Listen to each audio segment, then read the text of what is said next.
just to introduce myself, so I'm Rebecca Hardy. I'm a filmmaker by trade, and have sort of been involved with Rachel on the festival. I'm delighted to have been a part of it, so thank you for bringing me along, Rachel, for the ride. So, just firstly, I know that obviously some of you have been involved in the films we've seen this morning, so there might be a slight bias there, but kind of watching the films, how do you feel that these sorts of films are important in terms of the sort of stronger representation of older lesbian, bisexual and queer women? How important do we feel these types of films are that we've seen this morning?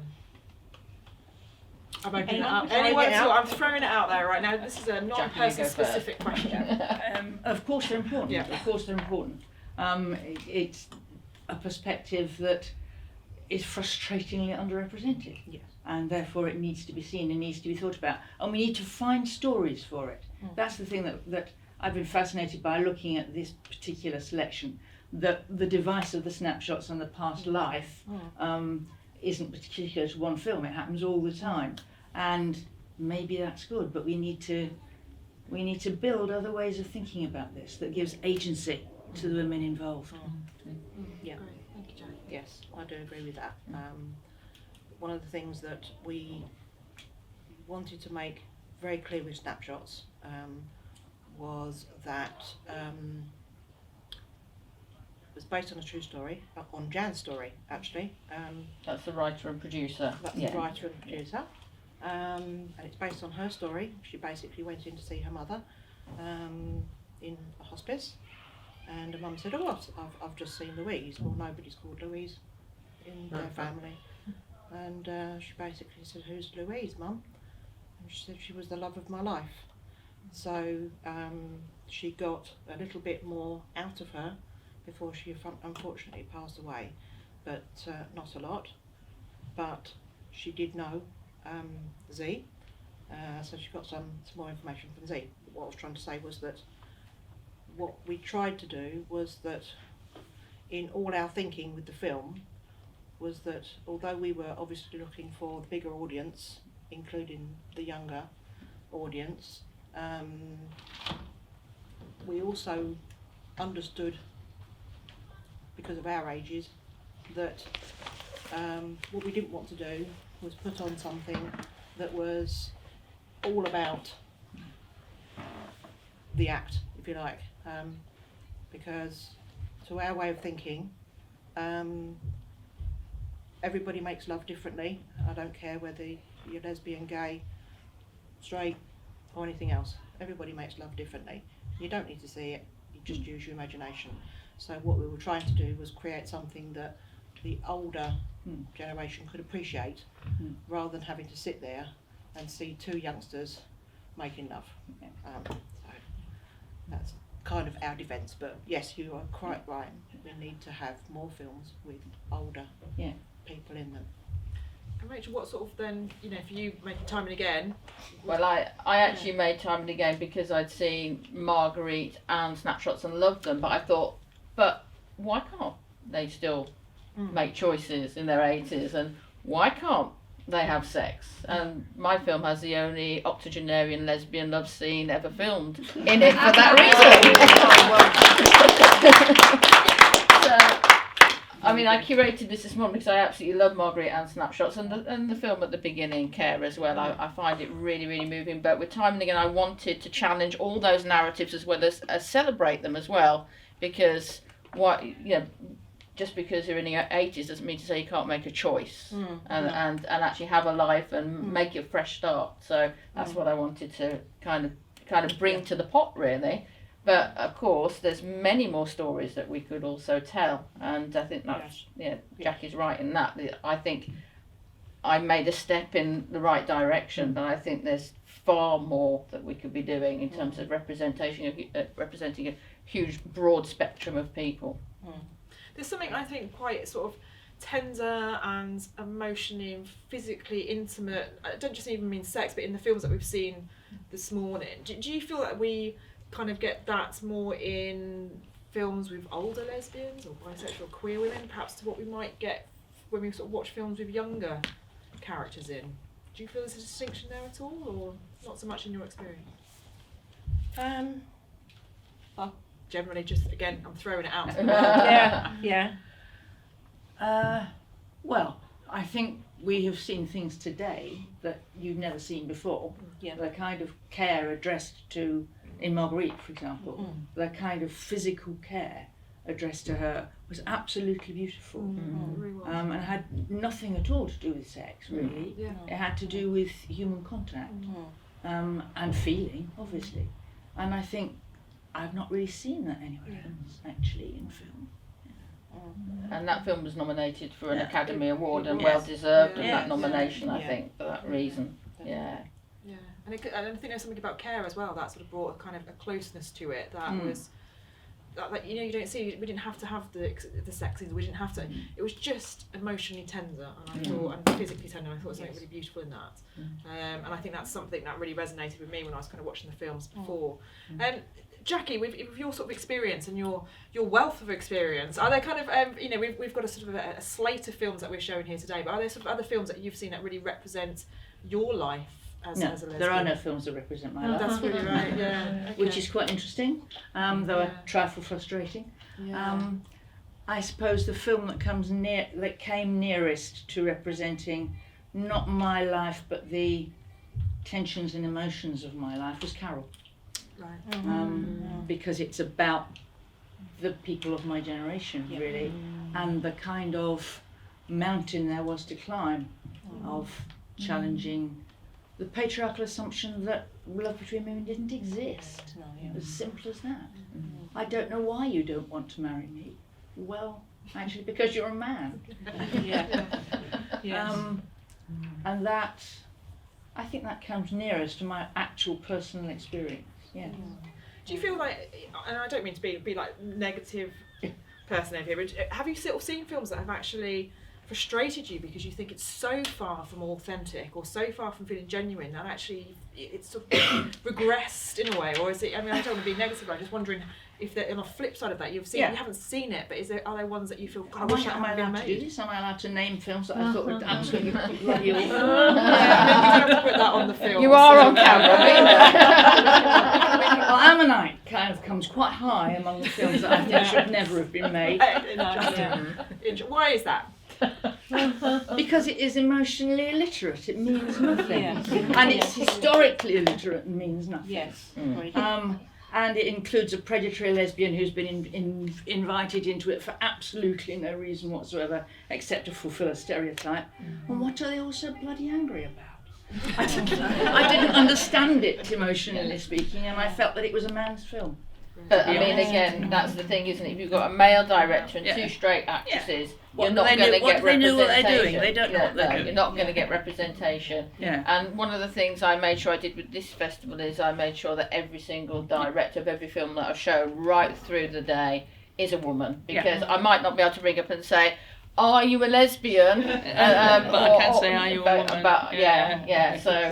So I at least I felt that I could do something in terms of that, because otherwise you do end up with the big films. I mean, even Carol. I mean, it's well done, but it's a male director, so there are some elements of that film that don't quite resonate. Yeah. You know, that it's still good. I mean, everybody knows that it's a really good film, but there are still things about Carol that I don't think are quite right in terms of the energy and representation in there, and it's because it's a male director. I agree, but it's really interesting. Carol's actually like one of those films that splits audiences, because some people like yourself, Jackie, just love it, and and I completely see that, but I actually don't like it, and I think that's really interesting. But authenticity is so important, and and I think that's why Rachel and I, when we were talking about the festival in the beginning, it was so important to all of us.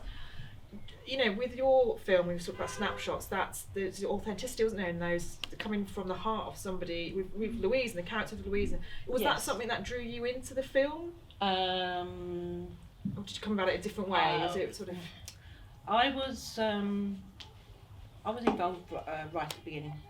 Basically, when we were on another film set, Jan said to me, they were doing a love scene, and we both walked away. Sorry, it was that bad. Anyway, so Jan and I went back to the RV, and she said, "I've got this idea." So that's how I started with snapshots, and we kept reminding each other all the way through what we wanted to achieve.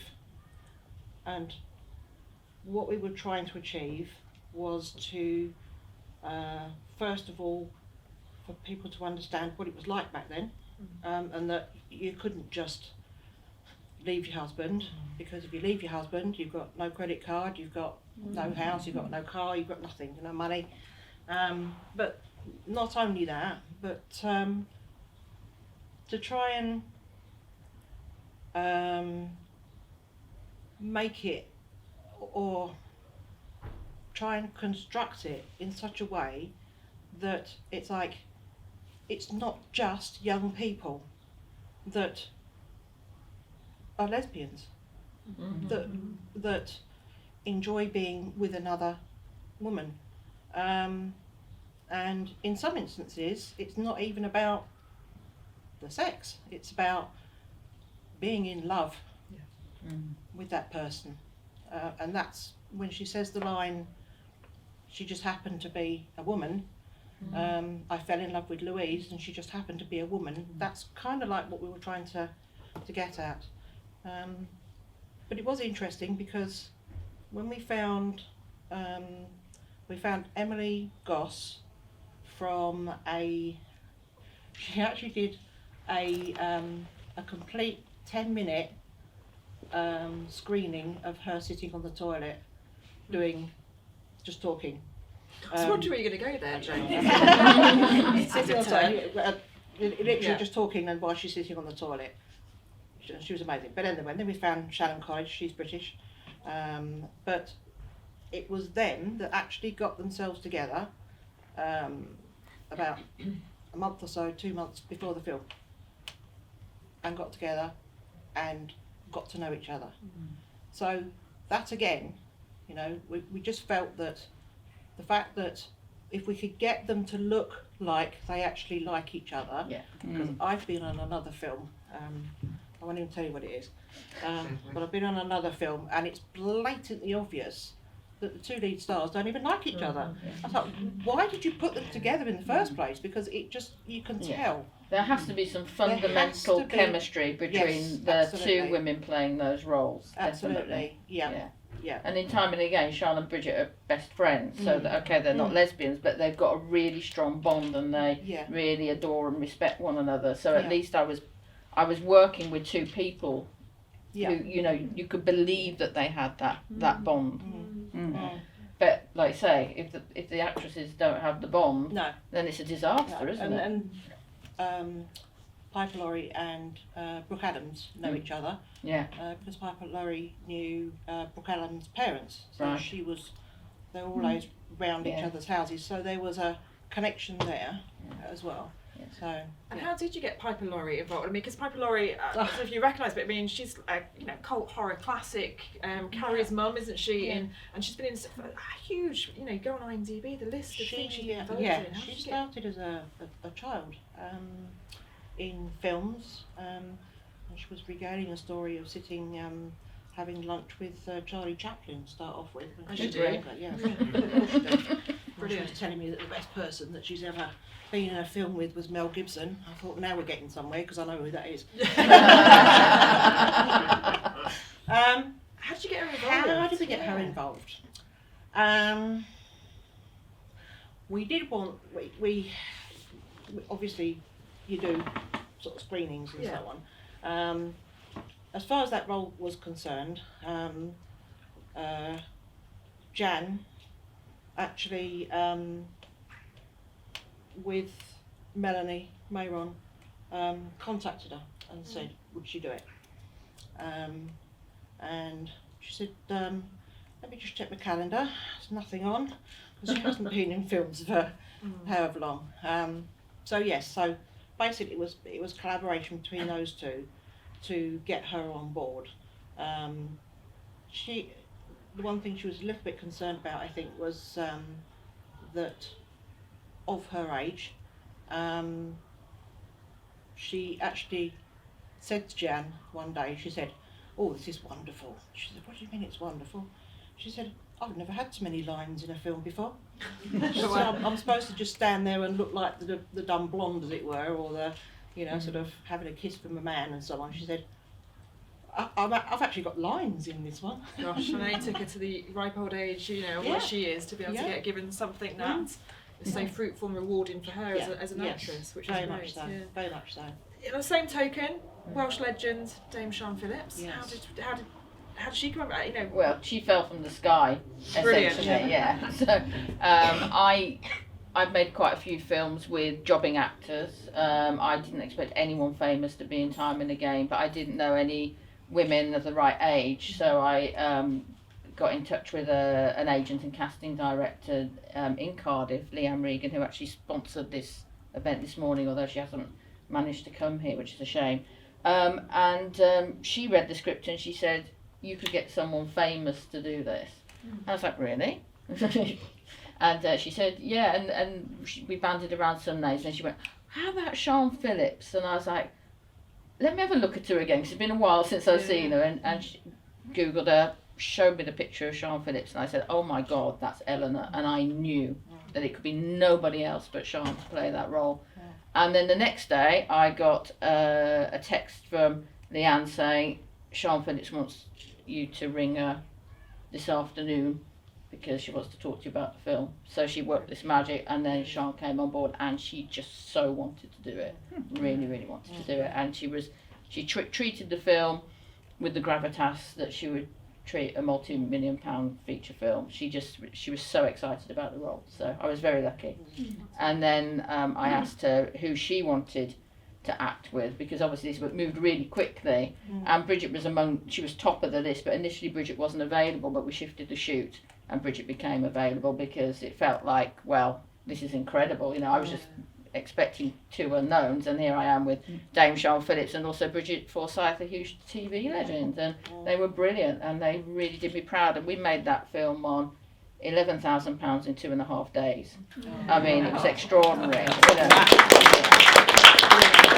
I just have one more question before I open up to the audience, and Jackie, it's to you. Sort of, what stories would you love to see of sort of lesbian, bisexual, queer women in their 70s, 80s, 90s? What sort of stories would you love to see on film? Well, despite all we've been saying, which I entirely agree with, and I agree with everybody saying that there is a sexual life here to be still talked about, I think a professional life needs to be talked about. I think the presence of... I was watching Shetland, I'm a bit late with my telly, I was watching Shetland the other day, and suddenly somebody appeared who was cast as the leading lawyer for the National Union of Miners. And door opened, and there is an actress I didn't recognise, but I thought, wow. And she was in her 70s. She was so clearly butch that you couldn't possibly have looked twice. And she was playing a lawyer who was representing a trades union. And I thought, that's what we need. Nobody gave me a chance to discover whether she had a female partner, but those are the stories of the achievements of people, not just the love lives of people. That's really interesting. That's good to hear for me as a filmmaker, because I'm still writing. So that's really interesting to hear. So you want more women who are still active, doing stuff, have big careers. So that part of their life or even they don't need to be huge careers, just real satisfying careers that they chose. Into which is integrated the fact that they were lesbians. Fantastic. I'm conscious of time, so I could sit and talk to three of you all afternoon. But is there any questions from the audience? Anybody wants to sort of ask anything? Yes, over here. Can I add to that, which is, I love the films, but they're about the regrets of your youth. I'd like to know about the thoughts we're having as older women. I mean, is that interesting to people? It's fantastic. It's a really good point, actually. A really good point. Thank you for that. So, Jane, are you going to be producing? I said ask. I am coming back to you, I promise. Will you be making some more films on the sort of lesbian, bisexual, queer women front? Are you producing? Yes, definitely. We've got one thoughts in the pipelines already, so there should be one hopefully next year. But again, like all independent films, it's getting funding, isn't it? I know. Always. I know Rachel's many fingers in many pies. So I'm neck deep in unmade work. neck deep. So I'll come back to the audience. Any more questions? Yeah. Hiya. I don't really know who could answer this, so it's open to anyone. If we'd written a script, how would we sort of get that to be read by somebody that could make it? You'd need to find, in the first instance, is it a fefeature film script or a I short haven't film? written it yet. Okay. It's There's it's two. going to be about 70-year-old women with their professional lives, I would imagine. Yes. No regrets. With no regrets, yeah. So there are two routes. You either find a producer who will help attach a director to it, or you find a passionate director who will go and find a producer. But Okay. I would talk to this woman here because she's got the experience of producing and Yeah. knows people and But also with independent films, because we are all out to help each other, irrespective of who we are on the screen, in the credits. I know for a fact that Jan has been contacted by quite a few people with their script. Some instances, if she thinks that they're really good scripts, she will actually give you some ideas as to how to sort of correct it. So just look out for, go on to IMBD, or go on to, I can't think of the name of it, doesn't matter. But anyway, so go on to those sites and look up the names of directors, producers, sort of writers, and just be bold. And ask the question. Send them an email and ask the question. But look for Will you the look at for it? the indie ones, because if you go through the Hollywood studios, no one will ever reply basically. So yeah, indie producers who've got a little bit of a track record would be who, and then they can give you advice about whether they think it's got legs or not. And even if they can't help you, they may well be able to direct you onto somebody else that can. So I was wondering, because we pre-pandemic we were running a dementia-friendly program, and so it was really interesting hearing younger people kind of like having opinions about what their parents should or shouldn't be watching, and like music and things like that. I mean, and it's like kind of people who might be in their 70s and like Bridget Forsyth and Sean Phillips, we remember them as being very vital, Piper Laurie, very vital women in the 60s and things like that. They're not necessarily into sort of like, Vera Lynn and things like that. It's a different generation. So do you find that when you're sort of making films, that sort of highlight older people's stories, that there is a pushback from people younger, thinking that older people won't like this sort of thing? Is that kind of the, is that some of the feedback you get? I'm just wondering. Do you want? Yeah. I think there's a lot of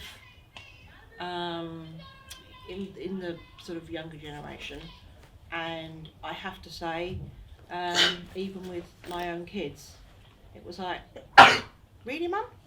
At your age? It's like, sorry. Have I stopped living now I've had children and you've left home? Is that it? Am I supposed to just sit and, be on the end of the phone for grandparent duty? So yeah, there is a lot. There can be a lot of, I think it's more trying to educate, I think, through film. So if you could get the younger generation to watch them, then you've really got over the first hurdle, I think, because a lot of them will very much appreciate what you've watched today. Yeah, I mean, wonderful films, I think. Just get in front of people, what we try to do. And I think in response to that, Claire, one of the things I found interesting is that younger lesbians who watch my film time and again have two reactions. Either they really love it or they're like, I liked it, but when they kissed I went, ugh, and I'm like, for God's sake. But yeah, some younger women, even though they're lesbians, can't get on board with that older women could still have sex or have a sexuality, and that, again, that's something that I wanted to challenge. Just think very about much people, not lesbians. Yeah, well, people generally. People yeah, generally don't do, do it. yeah, Parents yeah, and yeah, grandparents so have yeah, sex. I know they don't like that. Yeah, so but yeah, so I think it's important to challenge that. Sorry, Rachel, Yeah. did not mean to cut you down. I must come. I've seen there's 2 questions, I think, and I'm just very conscious of time, so I'm just going to take these 2 questions. But I know you guys are going to be around, so lots of time to chat after. But yes, please, your question. It's probably starting with a fact. I know it sounds nice to say go to a producer. God knows I've tried. And I have a lot of contacts in the business, and friends of mine have said, unless you've got an agent, we're not going to read your script. Because they're producers, and that's how they filter out all of the stuff they don't want to look at. Admittedly, we're talking sort of mainstream people here. My frustration as an older lesbian filmmaker is that having had my films shown predominantly in women's and LGBT film festivals, it never qualified me for anything moving up the career ladder. Now, obviously, Iris has finally got recognised. If you get into Iris, that's one of the things that the BFI will now look at and allow you to get onto more development programmes as a writer. But all of my qualifications, all my films were screened before these festivals got qualified, so therefore they don't count. So I'm always behind the times, running to catch up as the goalposts keep shifting. It's incredibly difficult. So hard. Yeah. And I mean, time and again, shown 4 times on the BBC, and still no one's given me a bean. I'm still self-funding everything, so that's how hard it is. You can have massive success. It won in Hollywood, massive success, but still no one will give me any money. So it is really, really difficult. And I'm still bankrupting my partner here constantly. We're all Jeanette. We're all going to use Yeah. money, Jeanette, Yeah. right. Yeah. Bank of Jeanette. Bank of Jeanette. Yeah, so, yeah. Do you mind if I mean, Yeah. thank you very much for Yeah. what you've just said. There is so much in what you've just said. I could unpick that all afternoon because you have the kind of lesbian queer issue, you've got the misogyny issue, you've got the industry being a bit behind issue. However, trying to sort of hang on to a positive note, and I promise you did have your hands up, and I'll come to your question in just a second. The tide is changing. The tide is changing, but it's important that we steer the tide change in that we are here supporting each other. These festivals are hugely important. The work that Chapter does is hugely important. The work that Iris does is really hugely important, and we sort of support each other and we help each other. I know that Rachel and I, when projects come up, I'll just come and help Rachel out on hers, and she'll come and help me hopefully on mine, and we just sort of team up to get work out there and to get things made. And I have worked hugely on mainstream projects purely to get myself the experience. So then when I could turn around and say I'm doing this gay film, people go, oh, I'll come watch that then, because I know Rebecca's worked from other stuff. And it's a shame I've done it that way round. But what you said there was true. If I'd just come out the gates making films about lesbians, I might not have had the career that I have at this point. You'll be teaching like me. I'd be no, Rachel. There's nothing wrong with teaching either. Those that can teach, and so it is, and there's so much that we can unpick there. And but just to say that it is changing, and I'm working together. It took Sally Wainwright 10 years to get permission to make Gentleman Jack. Yeah. Have you just seen that's just been cancelled? Yeah, HBO has Just just cancelled the 3rd season. Yeah. No. I was at the Anne Lister birthday weekend. Halifax was full of lesbians. It was Halifax was renovated. I'm just going to come to one last question, because I'm really conscious that we are here all day, so please let's continue the conversations in the cafe, in the bar throughout the day. But please let me come to your question. Hello. Hello. Congratulations on wonderful films, everyone. Thank you. I think so. There's an appetite for stories where the lesbian characters involved obviously have happy endings and positive good things come to them. My question, I think, is when we're making films about older lesbians and historical stories, how difficult is it to square that with an obligation to tell the truth about how hard life was and how difficult those stories are? And is it a struggle to sort of find the light and the humour and the sweetness in those stories and the things that we all kind of want to see from them? I think with time and again I tried to do all of that really. I tried to acknowledge the difficulty of the past, but also say the women could have a future. whereas I'd seen a lot of dead lesbian films, you know, and you know, one of the things I mean, obviously with Snapshots the character does die, but I just, but because the younger character goes on and has a relationship with a woman, and the older character is able to impart wisdom for her to make that brave choice. That's why I still am team Snapshots, because it would just been she died and that's it. I think I wouldn't have felt as positive about it, but because the wisdom of her own experience came through and helped the younger woman, the granddaughter, I felt that made that film really, really special and important. So yeah, for me, it was to challenge the narrative, because I mean, I played with it. Sian Phillips looked like she was, you know, Eleanor looked like she was dead in the bed, didn't she? And I played with the audience's expectations, because they were so used to seeing, you know, one of them die just at the point that I saw that, because I thought, how dare you, Rachel? I know. Phillips. But I did, and I teased the audience because that's the expectation. They come together, they find happiness, and one of them sparks it, basically. And I said, I'm not doing that in my film. No dead lesbians in my film. So yeah, but you know, all the films I chose them for different reasons, because I thought they had something really important to say, and some important insight in, you know, so it was trying to get a really balanced programme. But yeah, my film particularly, I had a very strong agenda. Yeah. Thank you. Huge thank you to Rachel, to Jackie, to Jane.